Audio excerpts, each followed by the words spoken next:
so close so far. Once again, just beyond Mueller.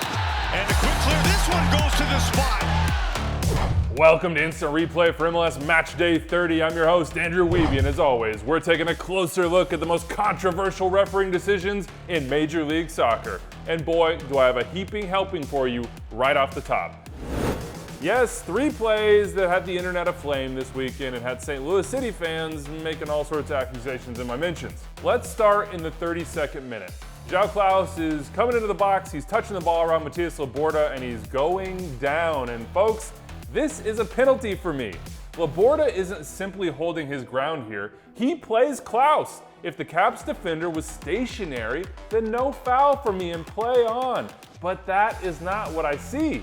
I see movement back into the path of Klaus and the extension of the backside or the derriere or whatever you want to call it here. In other words, Laborda makes himself bigger to intentionally obstruct Klaus. That pushes me to the side of foul. I would have liked to see this one called a penalty. As it stands, it was play on the field by Fotis Pazakos. Okay, St. Louis City fans, you were waiting for these two. Let's start with first half stoppage time. Tristan Blackman is going down under contact from Chris Durkin, and it's desperately unlucky for St. Louis and Chris Durkin. Durkin has very little idea of what's happening here. He gets bumped by his own player, he's off balance, he falls back, and that's where the contact occurs. But unlucky doesn't mean you get out of jail free card for what is, by all definitions here, a trip of a player likely to gain control of the ball in the box. Just because a player is a bit clumsy and unbalanced, and I don't think that's really Durkin's fault, doesn't mean just because a player is a bit clumsy and unbalanced, I don't think that's really Durkin's fault in this case, and just because Durkin doesn't intend to trip, doesn't mean the trip didn't occur, doesn't mean the foul shouldn't be called. For me, this is a good penalty decision by Fotis Pazakos. And if you took one thing away from my opinion on the Blackman call, and what I'm saying here is opinion, folks, you're free to disagree, I'd hope it is that players bear the responsibility for consequences of their actions or lack thereof, particularly in the penalty area. It's not about what they intended to do or intended not to do, but what actually happened. So let's take a look at this second half stoppage time play that, well, here's what happened. Matias Laborda is chasing a ball down in the box. Mickey Joyner is trailing him. Down goes Laborda. No penalty, no foul is the call on the field from Pazakos, but Kevin Terry Jr., the VAR, sends Pazakos to the monitor. After a pretty long review, I gotta say, Pazakos comes back and says, that's a penalty, and City fans went bonkers. I get it, I can see both sides of this play, but the nature of this show is that I've got to choose one and have an opinion. So let's try to discern what actually happened on this play. First question, why did Matias Laborda go down? Did he trip over himself or was he tripped? And on first look, it seems pretty straightforward to me. Mikey Joyner's left knee contacts the right foot of Laborda, causing that right foot to collide with the back of his left leg, sending the Caps defender to the ground. Yes, it's slight, but at speed, slight is plenty of contact to cause this sort of fall. Now, the argument against, because I think it's almost impossible to argue no contact occurs, is that Joyner is simply running in a straight line. Laborda cuts across him.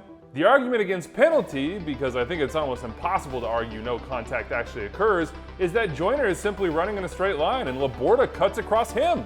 Okay, but another way of putting it, and I think a more accurate one, is that Laborda, 1, better recognizes how the play is going to develop, 2, outruns Joyner to the spot, and 3, rather than cutting across Joyner, is simply pursuing the ball while Joyner fails to recognize the situation.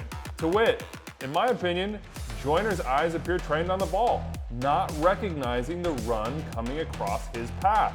The situation, as I see it, is that Joyner's been beat, and contact will result in a foul. Therefore, to go back to my original point about responsibility, Joyner bears the responsibility for the consequence of his actions, or in this case, more like inaction, to slow his run or avoid making contact with the trail leg of the runner who has beat him.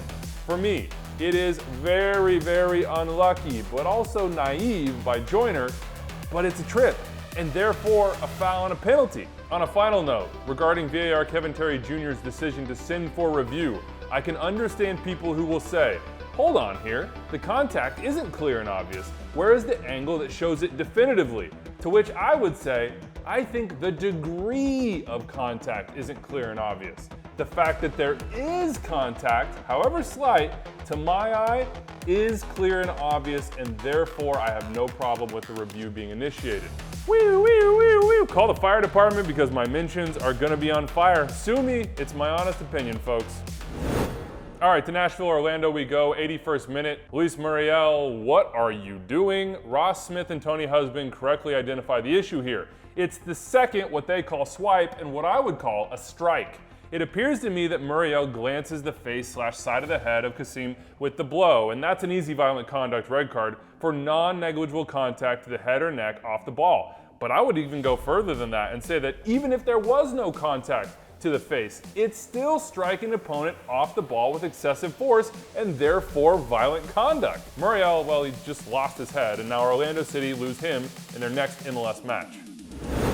All right, to Dallas LAFC we go, 26th minute, ball in behind. Logan Farrington is running onto it. Logan Farrington is going down under pressure from Palencia, and Ricardo Fierro is pointing to the spot. When you watch this play, the LAFC players are up in arms immediately, and Nate Bukaty and Devin Kerr nailed all the considerations on this call, which was a penalty on the field. One, whether Farrington is onside, he is. Where the foul occurs, to me it would have been outside the 18, and most importantly, whether or not it's a foul at all.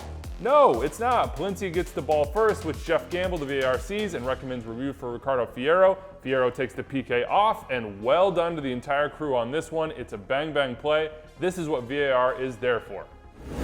Speaking of VAR doing its job, San Diego Portland, 31st minute. MVP candidate Anders Dreyer has a goal on the field, only no he doesn't, because Greg Dopka spots what we can all see on replay, which is it is so slight, just barely, bang bang, but Dreyer is in an offside position when the ball is played in behind him. Well done to the crew for making sure this call is correct, which is no goal. And Dopka's on the case again in the 90th minute. San Diego think they have a penalty here. Rosendo Mendoza, the referee, calls it on the field. But watch again. The Timbers defender does not block this with his arm. It is his hip that blocks the ball. Therefore, no foul, no penalty. Nobody gets the points. They split them. And we end with another razor-thin offside call. DC Miami, 78th minute. Jacob Muriel thinks he has a goal, perhaps a game winner against Miami, but the offside flag goes up, and I agree with that call. Look at where each player's feet are.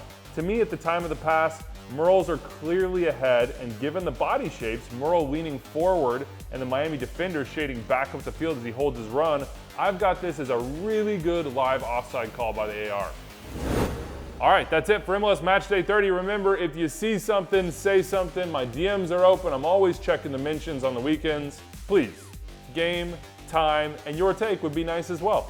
To my producer, Rich Hernandez, and editor, Aldo Medina, I say thank you very much, and to all of you, I'll see you next time.